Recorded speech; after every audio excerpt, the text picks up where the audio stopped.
What's Trending? Halo semuanya, kamu mendengarkan What's Trending edisi khusus yang hadir setiap Jumat. Saya Lea Baneza, obrolan kita hari ini. KPK sebut masyarakat perdesaan lebih koruptif.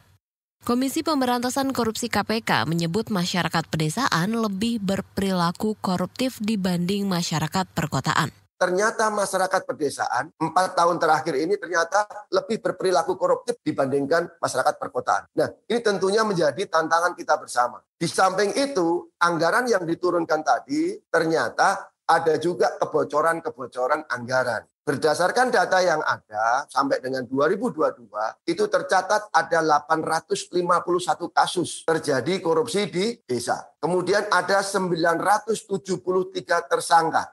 Itu adalah pernyataan Direktur Pembinaan Peran Serta Masyarakat KPK, Kumbul Kuswianto Sujadi. Padahal sudah sejak 2015 dana desa digelontorkan. Sepanjang 2015 hingga 2023, total dana desa dari APBN yang telah disalurkan ke desa-desa sebanyak 538 triliun rupiah. Sementara itu, angka kemiskinan desa masih di angka 12,22%. Ini jauh dari target nasional yakni 9%.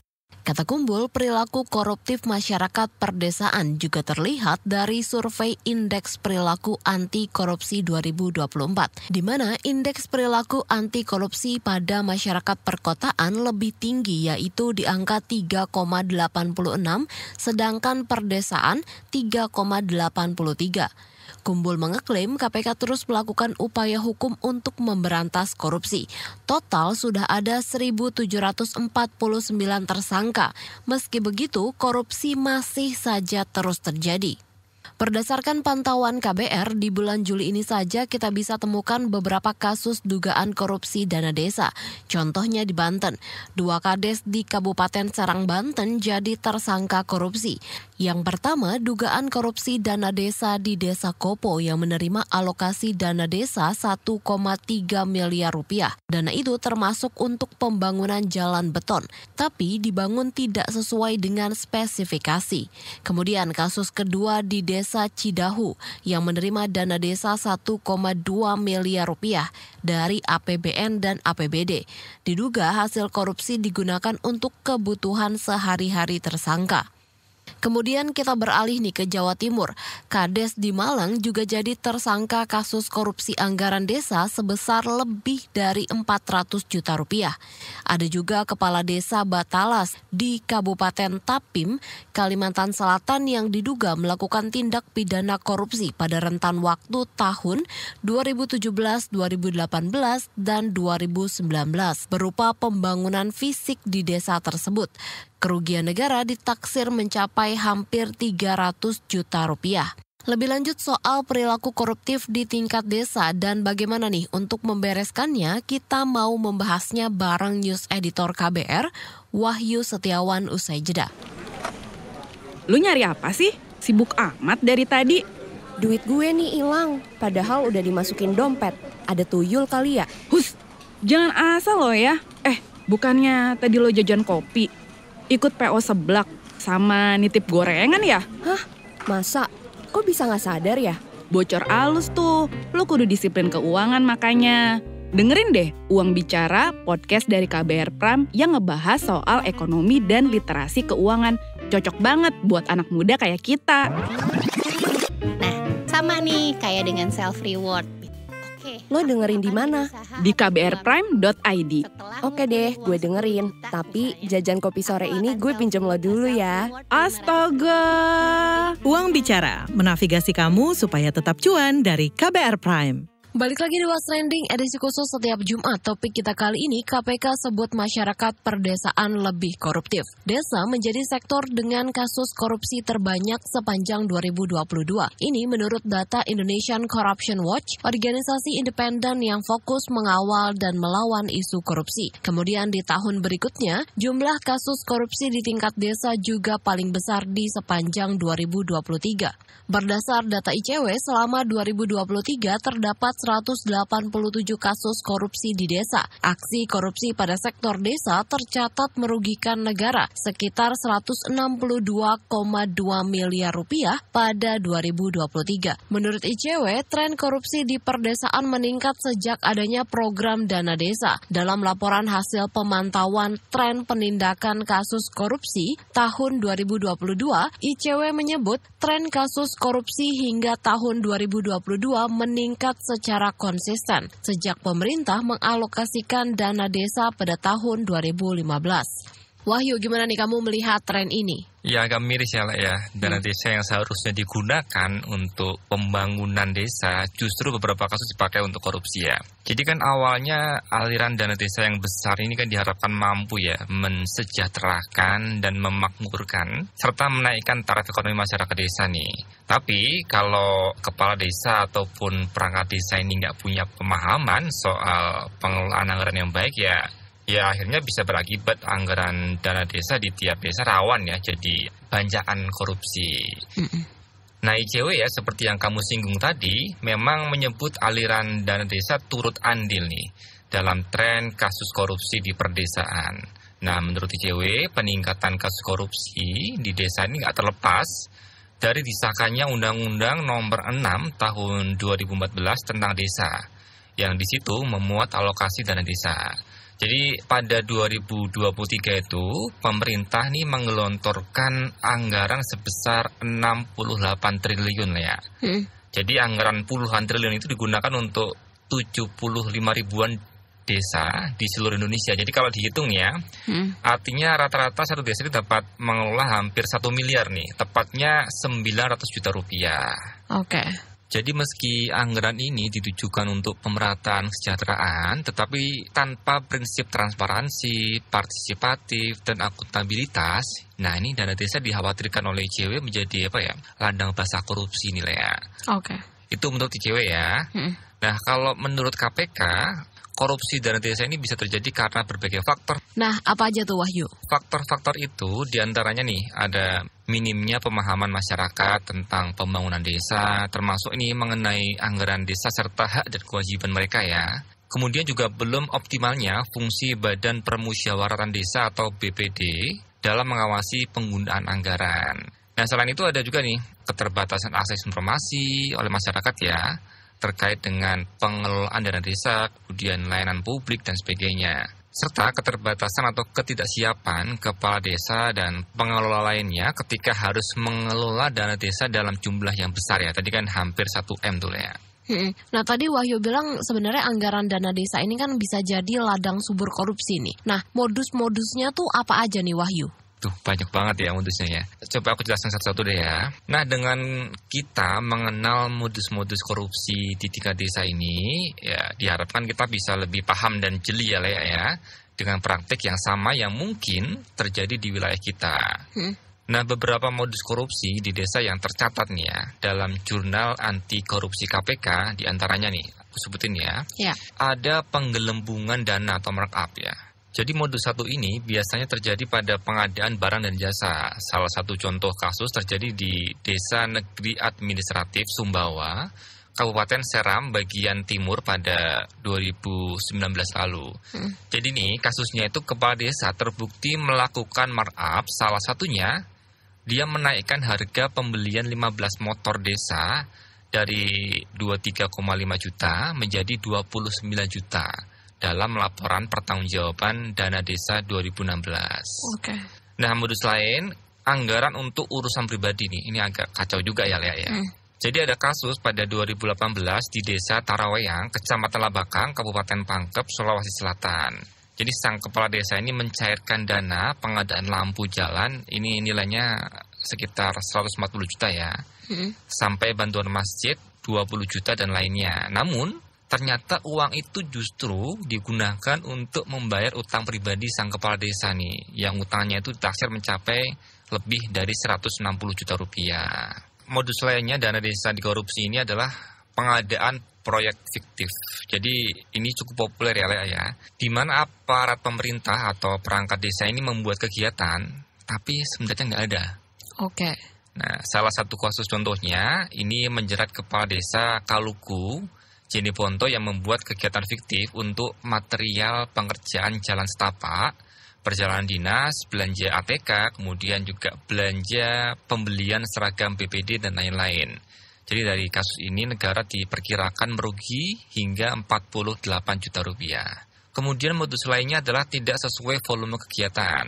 Salah satu contohnya dilakukan oleh Kepala Desa Piunglang, Aceh, terkait dengan proyek pembangunan rumah sewa di desa tersebut. Jadi ada proyek senilai 360-an juta rupiah yang hanya selesai 66%. Padahal dana desa sudah ditarik penuh sama dia. Oke. Kepala desa itu juga mengkorupsi dana proyek jalan desa nih Lea. Jadi dari total anggaran 105 juta rupiah ditemukan adanya kekurangan volume sebesar hampir 20 juta lah ya. Akhirnya pada 2022, tepatnya pada 12 April, Pengadilan Tipikor Banda Aceh memvonis sang kepala desa selama 3 tahun penjara dan didenda 50 juta rupiah.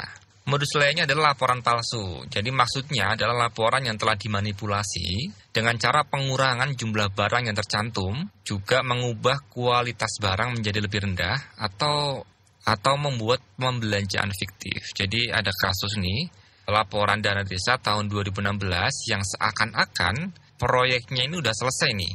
Itu dari desa Larpak, Bangkalan ya.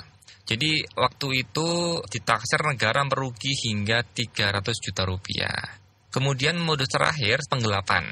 Salah satu kasusnya dilakukan oleh Kepala Desa Matang Ulim, Kabupaten Aceh Utara tahun 2017. Jadi dia menggelapkan dana desa sebesar lebih 320 juta rupiah. Dia memalsu tanda tangan bendahara desa nih dalam proses pencairan. Dan uangnya yang senilai 320 juta itu dipakai untuk membayar utang dan liburan ke Malaysia. Ya agak kacau juga ya. Jadi adalah puluhan kasus korupsi dana desa selama 2015 hingga 2017 dengan modus penggelapan itu. Nah emang nih ya kacau banget ya pengelolaan dana desa tadi yang ternyata banyak juga nih kasus korupsinya. Padahal aturannya nih udah jelas, masih aja mau macam-macam. Nah terkait dengan dana desa ini ada loh ancaman pidananya bagi orang yang menyalahgunakan wewenang yang berakibat merugikan keuangan negara. Mereka bisa dipidana dengan pidana penjara seumur hidup atau pidana penjara paling singkat 1 tahun dan paling lama 20 tahun. Dan atau denda paling sedikit 50 juta rupiah dan paling banyak 1 miliar rupiah. Ya masih begitu ya Lea. Peneliti Pusat Kajian Anti Korupsi atau PUKAT Fakultas Hukum Universitas Gadjah Mada UGM, Yuris Reza Kurniawan, menilai penegakan hukum kasus korupsi dana desa ini belum maksimal nih. Penegakan hukum artinya ini untuk aparat penegak hukum, gitu. Polisi maupun jaksa maupun KPK. Saya pikir juga harus serius dalam menangani perkara korupsi dalam level desa. Seringkali karena pengawasan itu minim, gitu ya. Kadang-kadang juga kasus korupsi desa itu ditegakkan oleh penegak hukum dengan tidak profesional, gitu ya. Misalnya dengan tuntutan yang rendah atau misalnya juga dengan kasus yang didesain, misalnya ya. Nah itu menjadi tingkat kerawanan ya. Lantas perlu langkah seperti apa untuk menangani tipikor di tingkat desa? Kita akan bahas usai jeda. Satu kata yang mendeskripsikan cinta, respect. Jahat. Selfless. Komunikasi. Itu kata mereka soal cinta. Dengarkan Love Buzz di kbrprime.id. Tersedia juga di platform mendengarkan podcast lainnya. Love Buzz. Membicarakan perkara yang tidak dibicarakan ketika berbicara perkara cinta.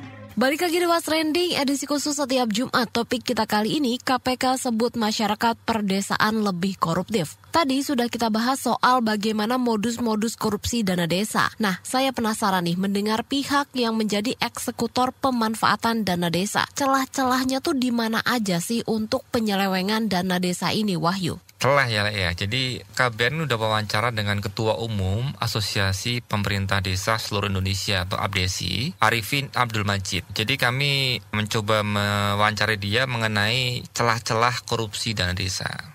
Yang pertama mungkin faktor SDM dari aparatur penyelenggara pemerintahan. Yang kedua, ada ketidakmampuan dalam pemahaman penggunaan dana desa, baik dari perencanaan, penggunaan maupun penatausahaan. Yang ketiga, mungkin ini adalah jauh daripada pengawasan yang dilakukan oleh pihak kecamatan maupun pihak kabupaten melalui inspektorat. Itu mungkin salah satu di antaranya. Dia pun memberikan rekomendasinya ya, bagaimana menutup peluang penyelewengan dana desa. Yang pertama, harus ketatnya pengawasan pihak pemerintahan desa melalui BPD. Yang kedua, pihak kecamatan yang lebih dekat mengontrol setiap angka-angka yang masuk, setiap pelaksanaan daripada pengelolaan keuangan itu harus benar-benar diawasi secara sungguh-sungguh. Dan di antaranya harus benar-benar terjadinya peningkatan kapasitas bagi aparatur desa. Ini mungkin mereka itu banyak yang kurang paham, akhirnya salahlah dalam penerapan. Maka ini perlulah dari kami diadakannya secara periodik, yaitu mengenai peningkatan kapasitas bagi aparatur pemerintah desa dalam tata kelola penyelenggaraan keuangan di tingkat desa, yaitu yang diselenggarakan oleh pihak yang berkenan. Mungkin dari pihak kecamatan, pihak kabupaten untuk melaksanakan kegiatan peningkatan kapasitas. Juga mungkin di sini masih juga belum pahamnya tentang regulasi dalam pengelolaan tata kelola keuangan tingkat desa, yaitu termasuk juga yaitu mengenai sistem Siskudes. Siskudes mungkin bisa saja mereka itu belum paham, belum mengerti banget tentang itu. Mungkin bisa saja ada aparatur desa yang baru beberapa kali waktu dilantik mungkin dan pengalamannya belum begitu kuat. Jadi rekomendasi kami kepada pemerintah kabupaten melalui inspektorat harus diperketat dalam pengawasan, jangan sampai bersifatnya asal-asalan. Ya, hanya sekedar kontrol waktu yang durasinya jauh atau sangat lama. Mestinya mungkin apakah 3 bulan sekali gitu ya, paling telat 4 bulan sekali dalam cross-check penggunaan dana desa tersebut. Nah, sementara itu Wahyu, KPK melakukan gerakan desa anti korupsi guna melibatkan seluruh masyarakat perdesaan dalam pemberantasan korupsi. Soal ini Wahyu, apa sih spesialnya desa ini kalau dibandingkan dengan desa pada umumnya? Bagian mana nih Wahyu yang berbeda hingga bisa dinamai desa anti korupsi? Jadi lah ya, program desa anti korupsi itu pertama kali diluncurkan KPK pada 2021 ya, di Desa Panggung Harjo, Yogyakarta. Setahun berselang pada 2022, KPK menetapkan 10 percontohan desa anti korupsi di 10 provinsi. Beberapa di antaranya ada Desa Banyu Biru di Jawa Tengah, Desa Cibiruwetan, Jawa Barat, kemudian Desa Sukojati, Jawa Timur, ada juga Desa Detosoko Barat, Nusa Tenggara Timur, dan Desa Kumbang, Nusa Tenggara Barat. Pada tahun 2023, KPK kembali membentuk percontohan desa anti korupsi di 22 provinsi. Nah, menjawab pertanyaanmu tadi Lea ya, apa sih yang jadi pembeda desa anti korupsi ini? Jadi kalau desa anti korupsi itu punya kewenangan untuk istilahnya menentukan sendiri kegiatan pembangunan di wilayahnya melalui musyawarah desa.